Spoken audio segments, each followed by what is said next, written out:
Pembelajaran di kelas itu sangat berperan penting di dalam prosesnya. Bagaimana proses itu dijalankan? Tentu semuanya tergantung kepada seorang guru. Gurulah yang berperan paling penting di dalam proses pembelajaran. Nah, apakah guru tersebut akan membawa pembelajaran yang menyenangkan, yang menarik, atau membosankan? Pembelajaran yang bermakna tentunya sangat dibutuhkan pada sistem pendidikan saat ini, di mana pembelajaran yang berpihak kepada murid merupakan salah satu faktor utama di dalam suksesnya suatu pembelajaran. Bapak Ki Hajar Dewantara pernah mengatakan bahwa tuntutlah anak sesuai pada kodratnya, di mana kita harus memperhatikan kodrat tersebut, yaitu kodrat alam dan kodrat zaman.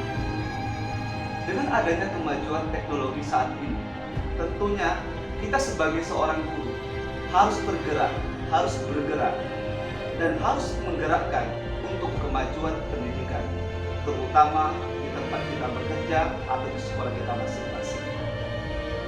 Baiklah, saya di sini, nama saya Harrison.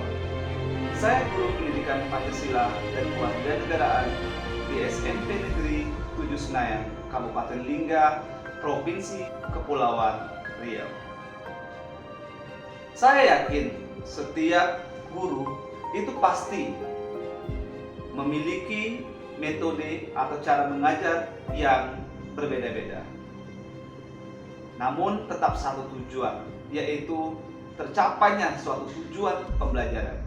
Nah, Bapak Ibu, sahabat rumah belajar dimanapun Anda berada, pada kesempatan kali ini saya akan berbagi praktik baik tentang proses pembelajaran yang ada di kelas saya, di mana saya mengajar mata pelajaran PPKN di kelas 7 dengan materi norma dalam kehidupan di masyarakat.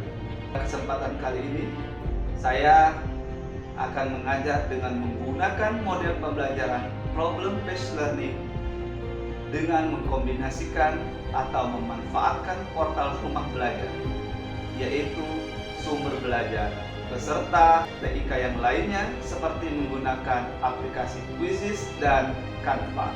Di mana sebelum mengajar tentu saya mempersiapkan beberapa hal. Yang pertama adalah rencana kegiatan belajar saya. Saya memetakan apa saja tujuan, kompetensi dasar, dan kompetensi inti yang ada pada pembelajaran saya.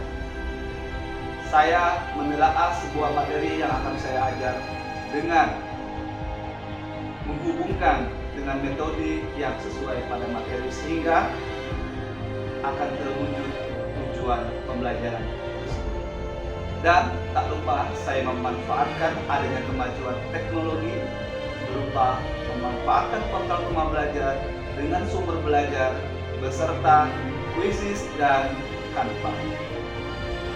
Saya membuat materi ajar dengan menggunakan Canva, sehingga nanti pada saat saya memberikan penjelasan tentang tujuan pembelajaran, tentang materi dengan menggunakan PowerPoint, sehingga menarik perhatian peserta didik saya.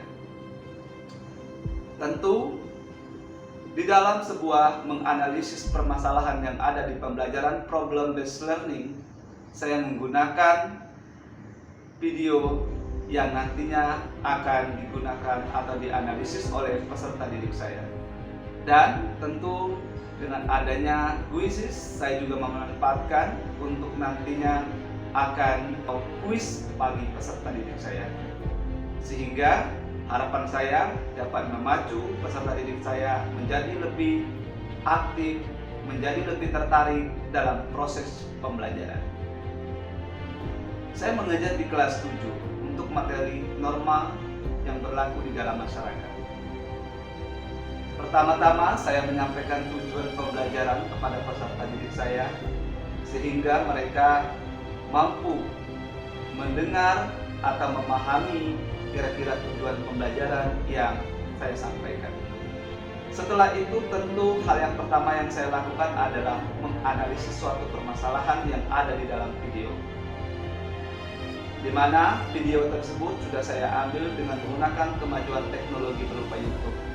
Nah, setelah mereka menganalisis video tersebut, tentu mereka saya berikan lembar kerja peserta didik atau LKPD, yang nantinya mereka akan mengisi LKPD tersebut dan menonton video-video pembelajaran yang ada di portal Rumah Belajar yang berkaitan dengan norma dalam kehidupan di masyarakat.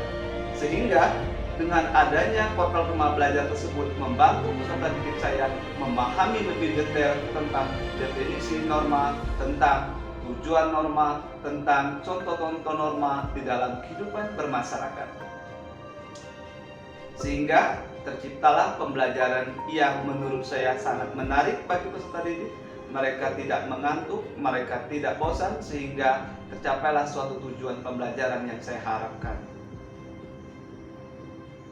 Di mana setelah itu tentu mereka setelah mendapatkan hasilnya, mereka hasil diskusi maksud saya di situ, tentu mereka akan mendiskusikan hal tersebut kepada teman-teman yang lainnya sehingga mereka bertukar informasi berkaitan materi yang saya ajarkan. Di mana sumber mereka selain saya tentunya ada hal yang lain seperti portal Rumah Belajar, YouTube, internet, dan lain sebagainya. Sehingga pembelajaran yang berbasis TI saya manfaatkan. Dan tak lupa juga, karena saya tahu bahwa kodrat seorang anak adalah bermain, tentunya hal ini saya ciptakan supaya mereka belajar sambil bermain, yaitu dengan menggunakan game pada proses pembelajaran setelah diskusi kelompok. Nampak dari raut wajah mereka, nampak dari gerak-gerik mereka melakukan proses pembelajaran yang sangat bagus sekali, yang sangat menarik, sehingga memotivasi saya untuk jauh lebih meningkatkan lagi pembelajaran di kelas. Mereka semuanya melaksanakan itu, tentu saya mendapatkan hasil atau asesmen yang telah dilaksanakan oleh peserta didik saya dengan menggunakan quizzes yang sebelumnya sudah saya laksanakan dengan anak-anak didik saya, sehingga dari sana mereka sangat antusias untuk belajar. Mereka mendapatkan hasil dari kuis yang telah mereka laksanakan. Jadi